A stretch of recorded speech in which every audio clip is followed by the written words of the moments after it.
तो नमस्कार। भारत जोड़ो यात्रा ने आखिरकार विपक्ष को एक कॉमन नैरेटिव पर लाकर खड़ा कर दिया है। 23 जून के पटना में संयुक्त अधिवेशन या रैली के रूप में पूरे भारत में अगर विपक्ष की स्थिति की बात करें, उत्तर प्रदेश और बंगाल को छोड़कर, तो वो अब साफ होती दिख रही है।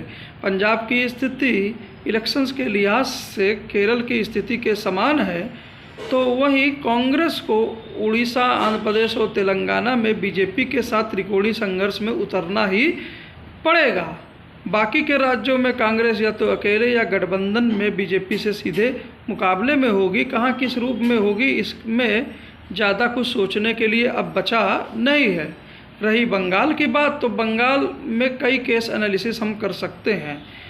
लेफ्ट और कांग्रेस अगर मजबूती से नहीं लड़ते हैं तो बीजेपी फिर से पुराने 18+ लोकसभा सीट्स के करीब हो सकती है। शायद अकेले ममता बनर्जी उसको ना रोक पाएँ। वहीं लेफ्ट और कांग्रेस और ममता बनर्जी, दूसरी स्थिति की मैं बात कर रहा हूँ, अगर एक हो जाते हैं तो नाराज़ वोटर्स को रास्ता नहीं मिल पाएगा, कांग्रेस का भी रास्ता नहीं मिल पाएगा, वो बीजेपी में चले जाएंगे। फिर हमें ये भी देखना है इस समझौतों में कि लेफ्ट के वोटर्स क्या तृणमूल में ट्रांसफरेबल हैं और तृणमूल के वोटर्स क्या लेफ्ट में ट्रांसफरेबल हैं। खैर जो भी हो, यहाँ पर इलेक्शंस के नोटिफिकेशन के जस्ट पहले जो विपक्ष अपनी सीनियर मोस्ट लीडर्स की कोऑर्डिनेशन कमेटी बना रहा है, मल्लिकार्जुन खड़गे, शरद पवार जी, नीतीश कुमार जी और उद्धव ठाकरे आदि सीनियर लीडर्स के रूप में, जैसा कि सत्येंद्र के माध्यम से, डॉक्टर सुनील जी के माध्यम से मैंने सुना है, वहाँ यहाँ पर अंतिम वक्त पे सीट दर सीट क्या फैसला होता है वो बहुत क्रूशियल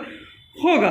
पर यही सीट दर सीट का फैसला अंतिम वक्त पर उत्तर प्रदेश में काम आने वाला नहीं है, क्योंकि यहाँ पर अगर कोई जाग रहा है तो वो सिर्फ और सिर्फ बीजेपी जाग रही है। विपरीत में जहाँ महाराष्ट्र और बंगाल और बिहार में जहाँ विपक्ष और जनता दोनों ही जाग रही होती है।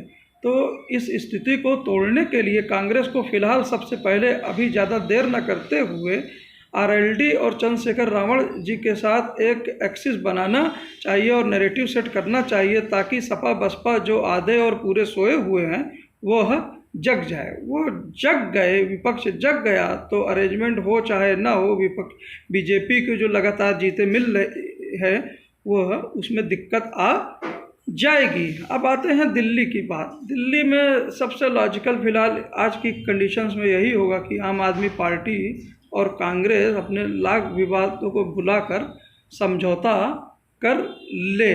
भारत जोड़ो यात्रा पार्ट 1 ने विपक्ष को एक नैरेटिव दिया है।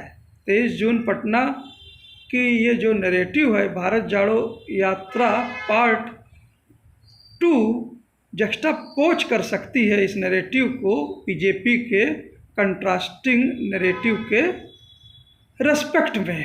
अब तक अशोक वानखड़े जी को सुनते रहिए न्यूज नशा पे रवीश कुमार ऑफिशियल के साथ। भारत जोड़ो यात्रा रेडियो रील्स के साथ मिलते हैं नेक्स्ट एपिसोड में भारत जोड़ो यात्रा पार्ट 2 क्वांटम एस्पेक्ट्स में। तब तक मनीष जायसवाल को दीजिए इजाज़त। Thank you sir.